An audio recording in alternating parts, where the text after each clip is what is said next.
ہم آخر کار پیر غر کی چوٹی پر پہنچ گئے۔ اس لمحے کی خوشی کو الفاظ میں بیان کرنا مشکل ہے۔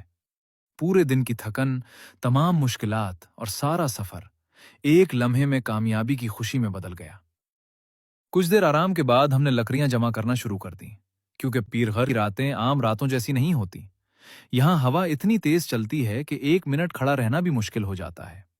رات کا کھانا کھانے کے بعد ہم نے ایک چھوٹے سے پتھروں کے بنے کمرے میں رات گزاری۔ وہ کمرہ سادہ تھا، لیکن اس سرد رات میں ہمارے لیے کسی نعمت سے کم نہیں تھا۔ اور صبح جب ہم اس پتھروں کے کمرے سے باہر نکلے تو سامنے کا منظر دیکھ کر ہم چند لمحوں کے لیے خاموش ہو گئے۔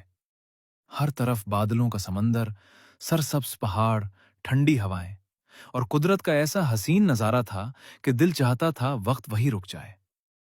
ایسا لگ رہا تھا جیسے ہم زمین پر نہیں بلکہ جنت کے کسی خوبصورت گوشے میں کھڑے ہوں۔ واقعی پیر غر کی خوبصورتی کو الفاظ میں بیان کرنا مشکل ہے۔ اگر آپ کبھی یہاں آئیں تو گرم کپڑے، کمبل اور ہمت ضرور ساتھ لائیں، کیونکہ یہ سفر مشکل ضرور ہے، لیکن اس کی یادیں زندگی بھر انسان کے دل میں زندہ رہتی ہیں۔ دل تو چاہتا تھا کہ ایک اور رات پیرغار کی آغوش میں گزاریں۔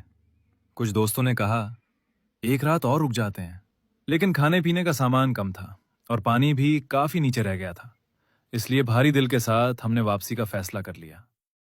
جب ہم تھوڑا نیچے اترے تو ایک بار پھر مڑ کر پیرغار کی چوٹی کو دیکھا۔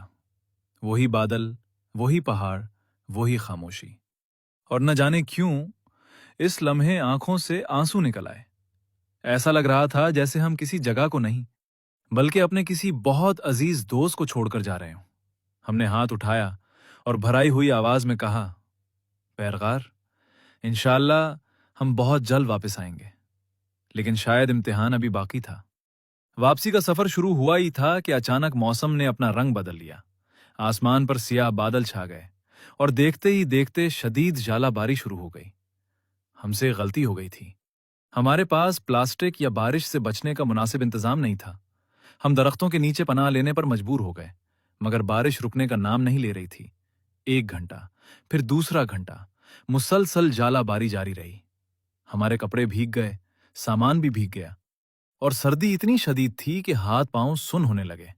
لیکن ہم نے ہمت نہیں ہاری، کیونکہ پہاڑ انسان کو ایک بات ضرور سکھاتے ہیں، مشکل وقت ہمیشہ نہیں رہتا۔ اور پھر جب موسم کچھ بہتر ہوا تو ہم نے آہستہ آہستہ اپنا سفر دوبارہ شروع کیا۔ اگر آپ بھی کبھی پیرغار کا سفر کریں تو اپنے ساتھ گرم کھانا، چائے کا سامان، رات گزارنے کے لیے گرم کمبل اور سب سے ضروری بارش اور ژالہ باری سے بچنے کے لیے پلاسٹک ضرور لے کر جائیں۔ یہ سفر آسان نہیں تھا،